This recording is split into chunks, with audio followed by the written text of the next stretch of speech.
Eh, mengenai apa? Mengenai artikel ya, tapi artikel populer ya yang saya bagikan, materi yang saya bagikan minggu kemarin dan hari ini juga sama masih artikel populer.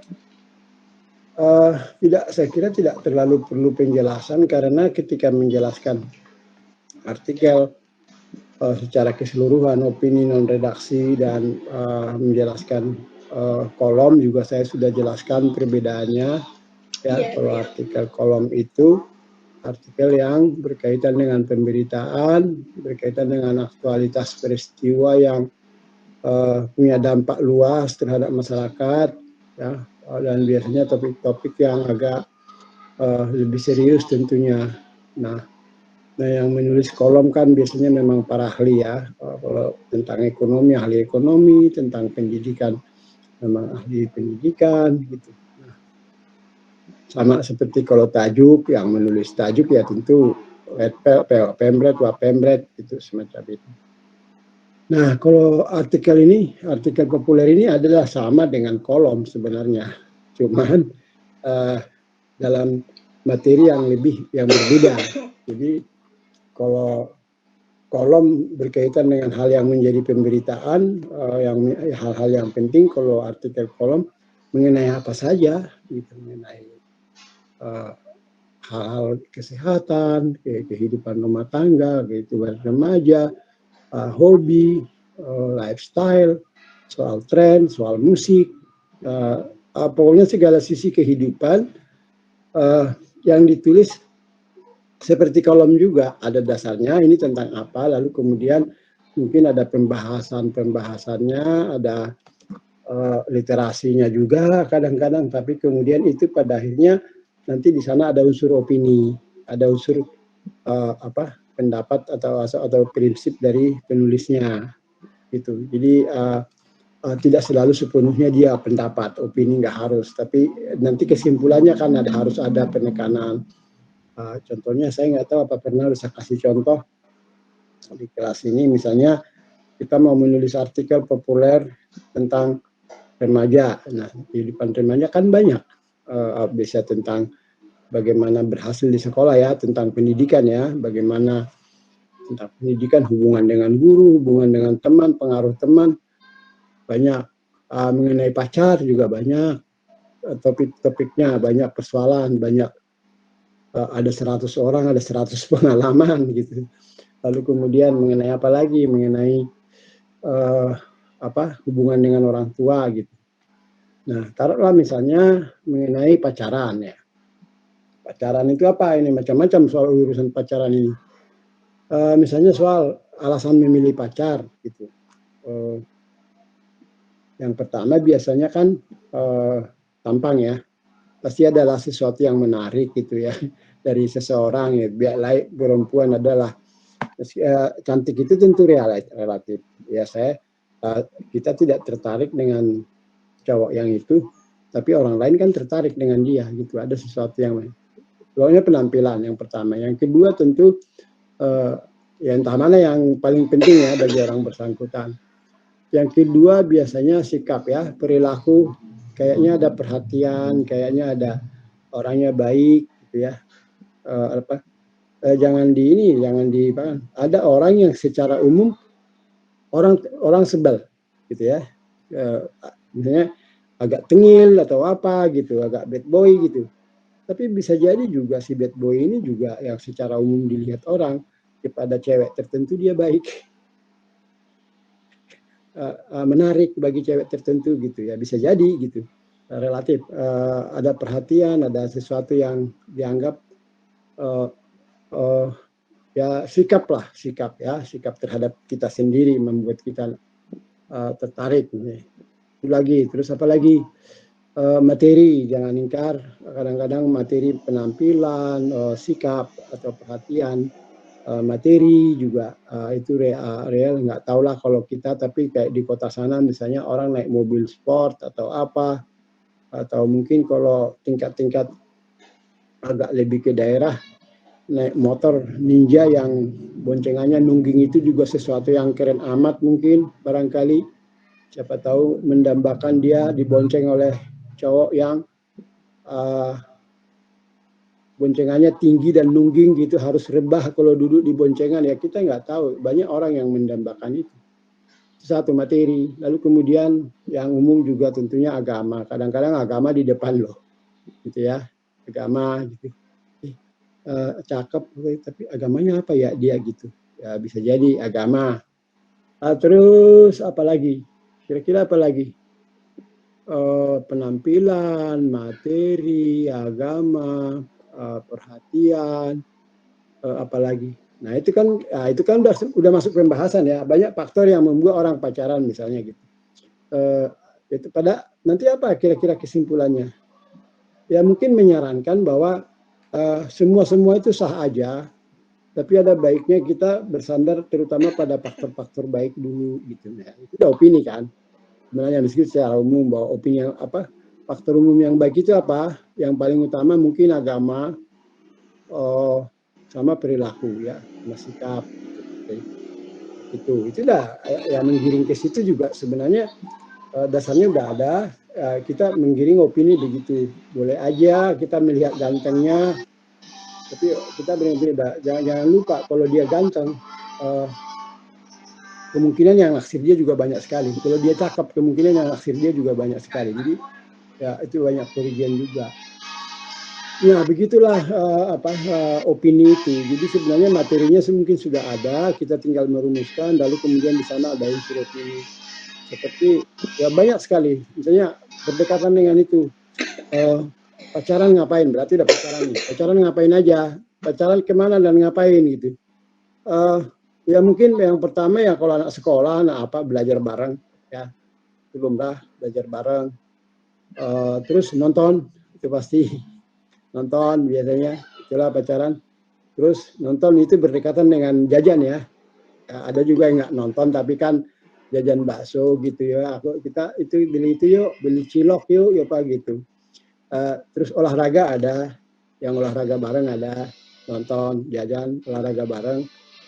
Terus apa lagi?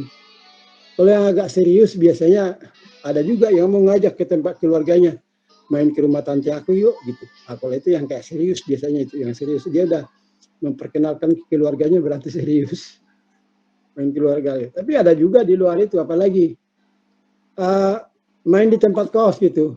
Kos saya lagi sepi, main ke tempat kos gitu, gitu. Ada nggak gitu? Lalu atau kita main ke itu yuk, ke Hambalang yuk, ke tempat sepi gitu. Dari situ udah ketahuan nih, kan gitu. Nah kalau mau ngasih opini, apa opininya?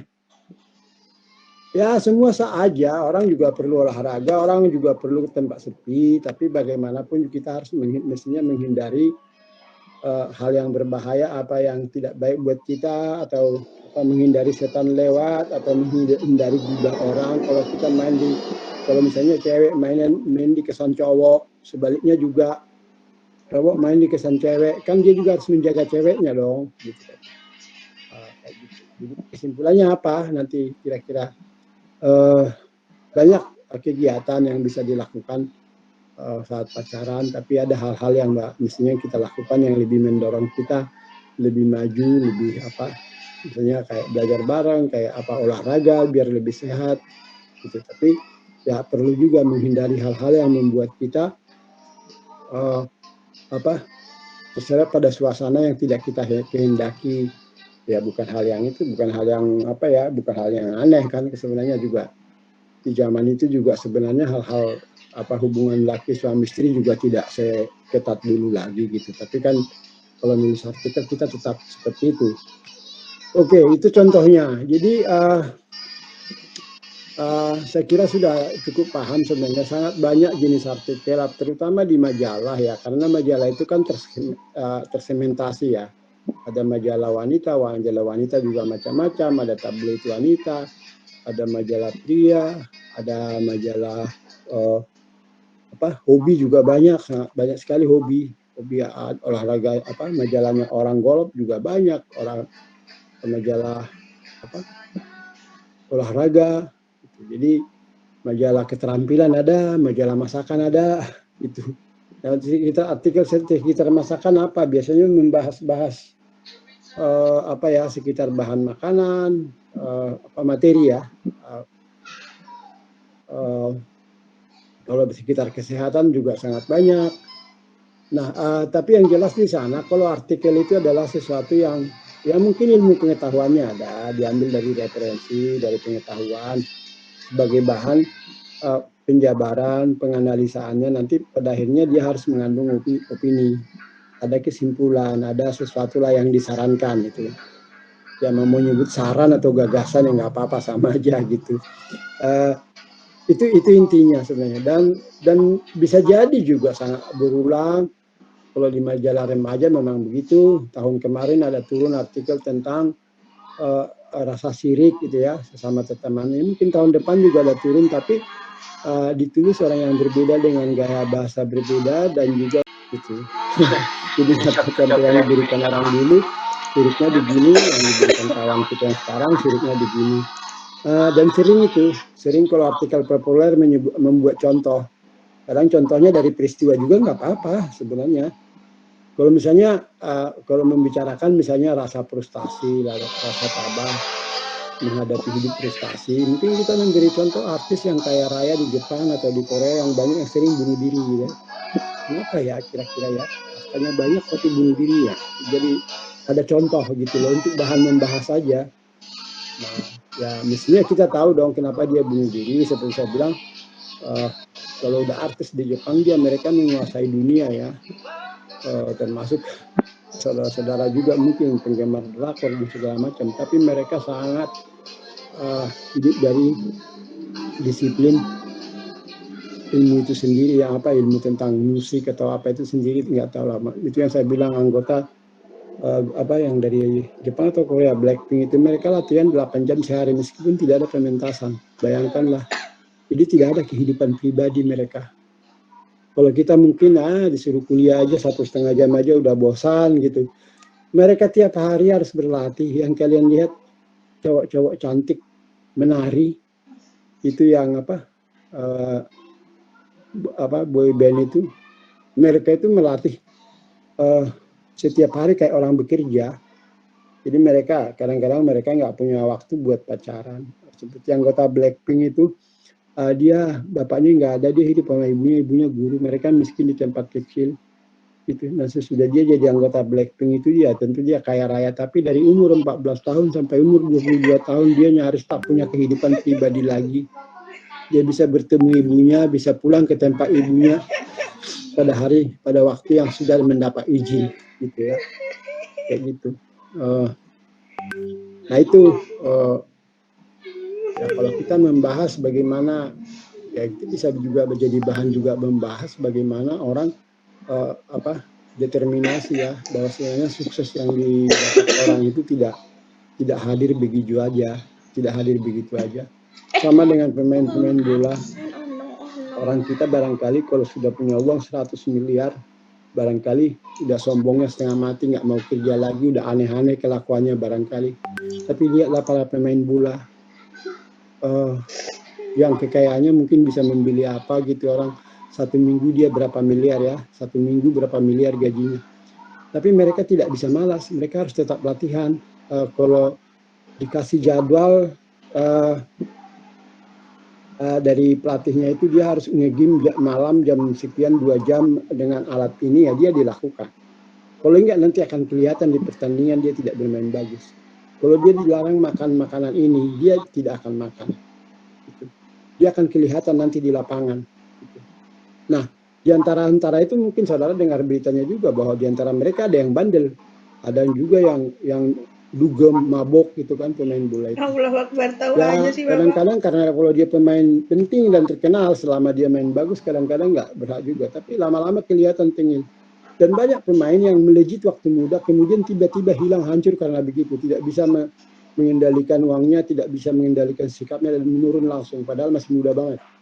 Banyak tuh, itu yang faktor-faktor seperti itu. Ya, kalau kita mau membahas misalnya tentang determinasi, disiplin hidup, ya mungkin itu bisa jadi contoh kayak semacam itu. Jadi sangat banyak hal gitu ya. Karena itulah di contoh hari ini juga saya udah ada saya cantumkan ya semacam infografisnya, ya kurang lebih begitulah artikel. Kalau artikel kolom itu biasanya ada topik topiknya itu tahun kemarin gugus COVID mengatakan bahwa ada kenaikan varian baru di dia. Itu kan langsung ada judul ya, langsung ada judul mengenai apa topiknya. Ya judul tentu ada, lalu kemudian ada lihatlah di situ yang infografis yang ada, lalu ada budi 1, penggerak budi 1, budi 2, budi 3. Tentunya nggak harus hanya satu paragraf ya, nggak begitu. Baru sampai pada kesimpulan seperti saya jelaskan tadi. Lalu kemudian jadi apa yang sebenarnya garis besarnya sama, apa yang perlu dilakukan dalam menulis artikel itu seperti yang di infografis kedua itu ada di situ yang tahap penulisan artikel inilah ya, kalau artikel populer ya artikel populer kan beda ya. Inilah choose an interesting title ya, judul yang menarik. Tentu karena kalau kita sudah tahu tentang apa, tapi yang lebih penting menurut saya sih yang nomor 2, design a detailed outline. Jadi kita rancang dulu ini artikel tentang apa, kita buat dulu dimulai dari mana, lalu pembahasannya bagaimana, kalau contoh-contohnya bagaimana, lalu kesimpulannya bagaimana, itu harus dibuat dulu mestinya. Ya, gitu ya, itu duluan, nomor 2 duluan, judul mungkin bisa akan berubah, gitu ya. Lalu kemudian kamu catchy introduction, maksudnya pembuka yang menarik, itu semua perlu. Kalau di berita itu kan lead ya, sesuatu yang menjadi sari berita, yang penting dari berita ya kalau lead ya. Tapi kalau di artikel kan bagaimana kita membuat menarik, ya tetap aja ada unsur isinya, tapi ada bagaimana kita membuat kayak memancing orang untuk membaca. Jadi dengan catchy introduction itu yang pembukaan yang catchy, yang menarik gitu ya, faktor bahasa ya. Terus kemudian develop your body paragraph, baru membangun tubuh dari paragraf itu alirannya seperti apa. Sebenarnya itu bagian dari nomor 2 tadi juga mestinya udah masuk. Kita bagusnya, kalau saya sih bagusnya kita bikin dulu kayak draftnya, garis besarnya, udah ketemu dulu, contohnya ini nanti endingnya begini, baru kita mulai menulis menurut saya sih. Jadi nggak membangun paragraf tubuh itu juga dari awal perlu dilakukan gitu ya. Termasuk yang terakhirnya, finish the paper with the conclusion, kesimpulan atau gagasan gitu ya. Itu kayak semacam triknya ya, semacam nasihatnya. Pada akhirnya menurut saya sih itu yang disebut inspirasi sebenarnya gitu. Kalau misalnya kalau kayak saya pengarang, lagi cari inspirasi ya gitu. Emang inspirasi itu apa gitu? Inspirasi itu sebenarnya tidak ada, misalnya nggak ada misalnya inspirasi terus kita pergi ke puncak gitu kan, ke Lembang, lalu kita termenung-menung, lalu kemudian inspirasi masuk dari langit gitu, nggak seperti itu inspirasi itu. Inspirasi itu adalah proses berpikir. Aku pengen sekali bikin novel yang mengkritisi kehidupan perempuan-perempuan yang mengalami kesulitan karena faktor budaya, misalnya kita bikin. Terus budaya mana ya? Kita mikir-mikir terus, merancang-rancang terus, itulah jadinya yang menjadi inspirasi. Mungkin kita merancang-rancang itu, mikir-mikirnya itu bisa sebulan, tapi kadang-kadang bisa bertahun. Tapi ada juga yang sekaligus jadi, kalau cerpen misalnya. Nah, ketika kita merancang artikel ini sebenarnya kan proses berpikir, oh iya, bagusnya apa ya pembukaannya ya, bagusnya perbandingannya, teorinya dari mana ya gitu. Saya dukung dengan teori literasi apa ya gitu. Di materi hari ini ada itu, di bawahnya saya sertakan ada contoh. Sebenarnya itu status ya, status Mbak Erna Gunawan itu penulis tapi juga aktivis juga sih, tapi enggak ya, dia sekarang banyak nulis di Facebook. Mbak Erna Gunawan tulis, udah baca belum yang tentang Agim udah baca belum? Belum. Udah ada yang baca materi hari ini? Di bawah itu, di bawah materi ada contoh artikel 1, itu dia tulis ketika kasus ribut jatuhnya Agim. Dulu kan sangat populer sekali. Kalau mau berombongan-rombongan orang mau tausiah ke tempat Agim itu ya, antri dari pagi sampai sore. gitu. Saking populernya orang Indonesia suka begitu. Lalu kemudian tiba-tiba terjadi sesuatu, dia menikahi salah seorang muridnya yang bekas Pragawati ya. Tiba-tiba orang mencaci maki dan tidak ada lagi orang datang ke Pak Agim gitu ya. Nah terus, Mbak Erna Gunawan ya tidak terlalu mempersoalkan apa ada kasus itu aktualitasnya gitu, tapi dia agak lari agak membawa ke psikologi bahwa memang kadang-kadang ya itu Johari Windo itu teori psikologi itu baca deh Johari Windo itu dia memberikan pemahaman berdasarkan Johari Windo dan sama teori kepribadian kita ini banyak unsur pribadi kita ini ada bagian diri kita yang kita tunjukkan ke orang tapi kita sembunyikan ke orang tapi kita tahu ada yang kita nggak sadar dari diri kita ini tapi orang tahu gitu jadi itu yang disebut ada Johari Windo jendela Johari namanya kalau bisa baca bukunya. Erna Gunawan menjelaskan seperti itu. Barangkali ketika begitu populer semua orang berlomba-lomba ke sana ada bagian dari Pak Agim yang sebenarnya bagaimanapun dia tetap manusia, bagaimanapun dia menampilkan dengan bahasa yang santun, penampilan yang seperti itu bahwa dia masih ada yang dia sembunyikan bahwa dia masih tergoda dengan kecantikan tertentu. Orang nggak tahu. Nah, ketika orang tahu itu, orang marah gitu.